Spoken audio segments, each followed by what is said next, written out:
ఏ స్థాయిలోకి వెళ్ళిపోయిందనంటే ఈ జంగల్ రాజ్యం అనేది నిజంగా అనుకుంటేనే ఆశ్చర్యం కలిగించే విషయం.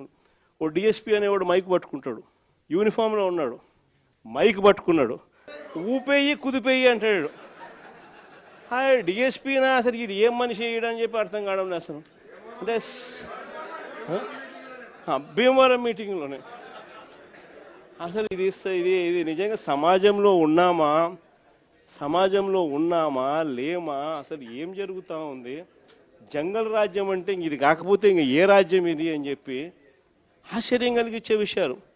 నిజంగా ఈ బరితెగింపు అన్నది, ఈ విచ్చలవిడితనం అన్నది నిజంగా ఏ స్థాయికి వెళ్ళిపోయిందనంటే, చంద్రబాబు నాయుడు గారి ఎమ్మెల్యేలు, చంద్రబాబు నాయుడు గారికి సంబంధించిన వాళ్ళంతా ఏ స్థాయిలోకి వెళ్ళిపోయినారంటే, నిన్న 20 పేపర్లో చూసిన కోడూరు ఎమ్మెల్యే అరవ శ్రీధర్, అదే మనిషేనా అసలు ఇది ఎమ్మెల్యేనా అని అనిపిస్తుంది నాకు. అసలు ఈ అరవ శ్రీధర్ అనేవాడు ప్రభుత్వ ఉద్యోగి అయిన ఒక అమ్మాయిని భయపెట్టి, బెదిరించి, రేపు చేసి, హెరాస్ చేసి, స్వయంగా ఆ అమ్మాయి తనకు జరిగిన అన్యాయాన్ని కూడా ఏకంగా సాక్ష్యాలు ఆధారాలతో సహా బయట పెట్టింది. ఆముదాల వలస ఎమ్మెల్యే ఇంకోడు కూన రవికుమార్. ఈయన గారి వేధింపులు భరించలేక గవర్నమెంట్ స్కూల్ ప్రిన్సిపల్ ఆత్మహత్యా యత్నం చేసుకుంటే ఇప్పటి వరకు చర్యలు లేవు. సతివీడు ఎమ్మెల్యే కోనేటి ఆదిమూలం ఒక మహిళను బలాత్కారం చేసిన చివరికి ఆ అధికారిని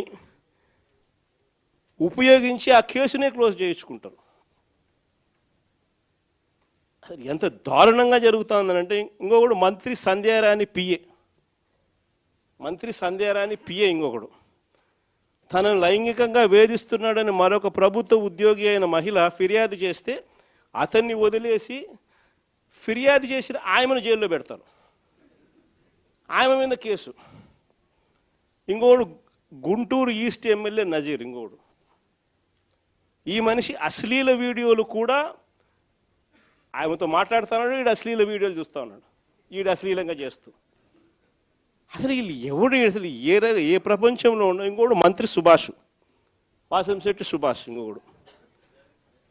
ఏకంగా అశ్లీల డ్యాన్సులు చేస్తూ ఏకంగా చిందులేస్తానంటారు. అశ్లీల డ్యాన్సులు చేస్తూ ఏకంగా స్టేజ్ ఎక్కి చిందులేస్తాడు మంత్రి. అసలు నాకు ఆశ్చర్యంగా ఉంది. అసలు జంగల్ రాజ్యం అని అంటే ఇంకా వేరే పేరు ఏమైనా ఉంటుందా ఈ ప్రభుత్వంలో జరుగుతూ ఉన్న పనులకు? అసలు ఈ స్టేజ్లోకి ఒక ప్రభుత్వం పోవడం ఏంది? దగ్గరుండి ఇట్లాంటి వాళ్ళని తీసుకొని పోయి ఇన్సిడెంట్ జరిగితే భయము భక్తి లేకపోకుండా మరుసటి రోజు జైల్లో పెట్టాల్సిన వాళ్ళందరినీ జైలు అనేది ఎలా ఉంటుందో చూపించాల్సింది పోయి, ఇలాంటిది ఏదైనా చేయాలంటే బొల్లులో భయం అనేది ఎలా ఉంటుందో చూపించాల్సింది పోయి, వీళ్ళందరినీ ప్రోత్సహిస్తాడు ఎవడు? వీళ్ళందరినీ ప్రోత్సహిస్తూ ఉండేది వీళ్ళు. సాక్షాత్తు దగ్గరుండి చంద్రబాబు నాయుడు, ఆయన కొడుకు, ఆయన ప్రభుత్వం. నిజంగా ఇలాంటి పాలనలో మనం ఉన్నాము, ఇలాంటి రాష్ట్రంలో మనం ఉన్నాము అని నిజంగా జంగల్ రాజ్యం అని అంటే ఇదే. విచ్చలవిడి అవినీతి కనిపిస్తూ ఉంది. ఎమ్మెల్యేల దగ్గర నుంచి, మంత్రుల దగ్గర నుంచి విచ్చలవిడితనం కనిపిస్తూ ఉంది.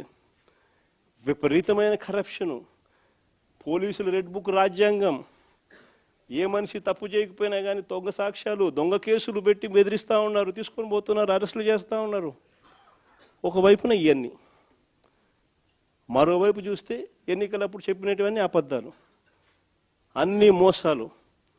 మరోవైపున మంచి పథకాలన్నీ రద్దు. ఇంకోవైపు చూస్తే వ్యవస్థలన్నీ కొలాప్స్. ఈ మాదిరిగా సాగుతూ ఉంది చంద్రబాబు నాయుడు పాలన.